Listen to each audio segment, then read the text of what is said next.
Assalamualaikum warahmatullahi wabarakatuh. Selamat pagi, selamat siang. Jumpa lagi dengan Bu Arlin di video pembelajaran wajar IPA atau wahana belajar IPA. Kali ini kita akan belajar yang pertama hidrosfer, yang kedua siklus hidrologi, yang ketiga banjir. Hidrosfer berasal dari kata hidros yang berarti air dan sphaira yang berarti selimut. Jadi hidrosfer merupakan lapisan air yang menyelimuti bumi.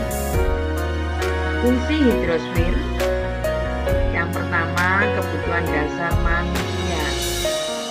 Yang kedua, membantu mengatur iklim. 3. Pengendali peristiwa alam. 4. Mata pencaharian masyarakat. 5. Pembangkit listrik. 6. Transportasi.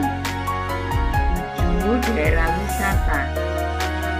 8. Pertahanan dan keamanan negara.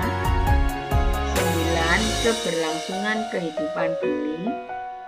10. Sumber bahan tambang minyak bumi. Jumlah air di bumi bisa dilihat dalam gambar.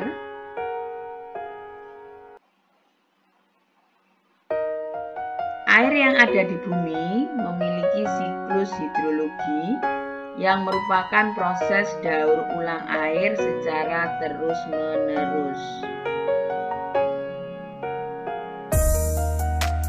Komponen-komponen yang ada dalam siklus hidrologi, yang pertama evaporasi, yang kedua kondensasi, yang ketiga presipitasi, yang keempat infiltrasi, yang kelima surface runoff.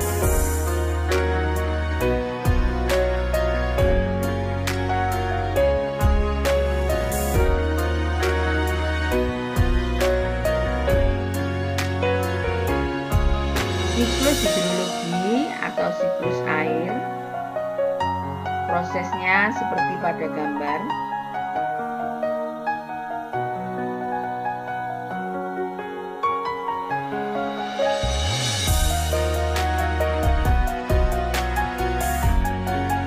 Siklus air bisa dibedakan menjadi 3, yaitu 1. Siklus pendek, prosesnya air laut menguap, kemudian mengalami kondensasi, kemudian membentuk awan, turun hujan, kembali ke laut.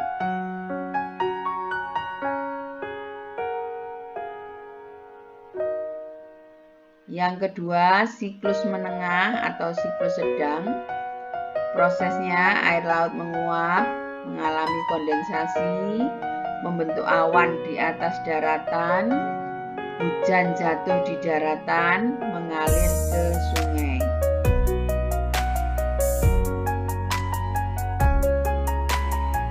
Yang ketiga, siklus panjang, prosesnya air laut menguap, kemudian mengalami kondensasi, membentuk awan di pegunungan tinggi, jatuh sebagai gletser, kembali ke laut dan mengalir ke sungai.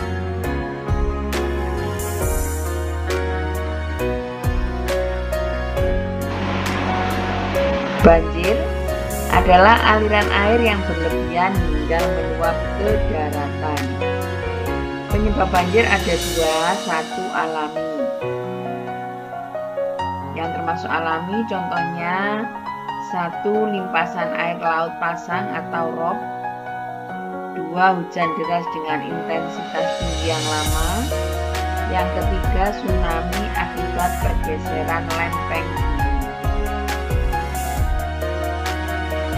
Yang kedua, dari perilaku manusia. Contohnya penggundulan hutan, kurangnya lahan hijau, saluran air tersumbat sampah. Hal-hal yang berkaitan dengan banjir: A. Tindakan pencegahan. B. Upaya kesiapsiagaan. C. Tips-tips beres-beres rumah setelah banjir.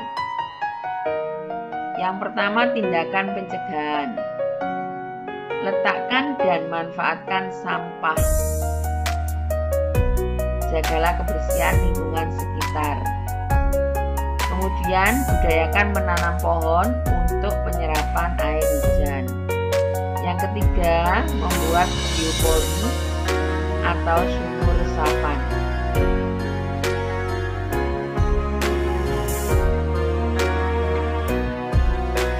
Berikutnya, tindakan pencegahan yang lainnya. Jaga lingkungan sekitar, jangan jadikan sungai atau selokan sebagai tempat pembuangan sampah. Hindari membangun rumah di pinggir sungai karena berpotensi membahayakan pemilik rumah saat debit air melonjak. Rutin bersihkan saluran air agar tidak tersumbat. Upaya kesiapsiagaan. Yang pertama, pantau daerah sekitar rumah yang rawan banjir. Amati laporan cuaca untuk persiapan diri. Sebarluaskan informasi ancaman di daerah banjir dan tindakan penyelamatan. Sepakati jalur dan tujuan lokasi evakuasi. Siapkan peralatan penyelamatan. Kemudian kemasi barang-barang penting dalam plastik dan letakkan di tempat lebih tinggi. Tips-tips beres-beres rumah setelah banjir. Yang pertama, mematikan arus listrik. Ini merupakan tindakan pertama yang harus dilakukan sebelum tahap bersih-bersih rumah. Dengan mematikan arus listrik, para penghuni rumah akan aman dari resiko tersengat. Membersihkan rumah hanya dengan air bersih. Air yang masuk ke dalam rumah saat banjir biasanya membawa lumpur dan berbagai jenis kotoran. Untuk membersihkannya butuh air bersih. Jangan menggunakan air bekas genangan banjir untuk membersihkan perabotan rumah. Hal ini untuk mencegah kontaminasi zat-zat beresiko.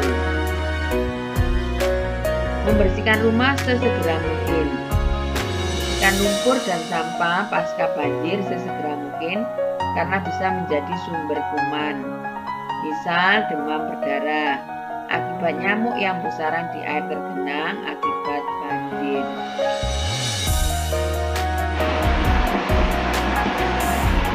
Memperbaiki bagian rumah yang rusak. Perhatikan dinding rumah, bila terlihat kotor akibat lumpur bandel yang menempel, maka segera bersihkan dengan sikat dan cairan desinfektan. Kemudian, jangan langsung menyolokkan peralatan listrik ke sumber listrik. Biasanya kalau banjir, perangkat elektronik juga ikut kena imbasnya. Maka jangan langsung menyambungkan perangkat elektronik dengan arus listrik pasca banjir. Lebih-lebih kalau peralatan elektronik tersebut memang kena air. Terima kasih sudah menyimak dan melihat video pembelajaran Wajar IPA. Mudah-mudahan bisa bermanfaat. Wassalamualaikum warahmatullahi wabarakatuh.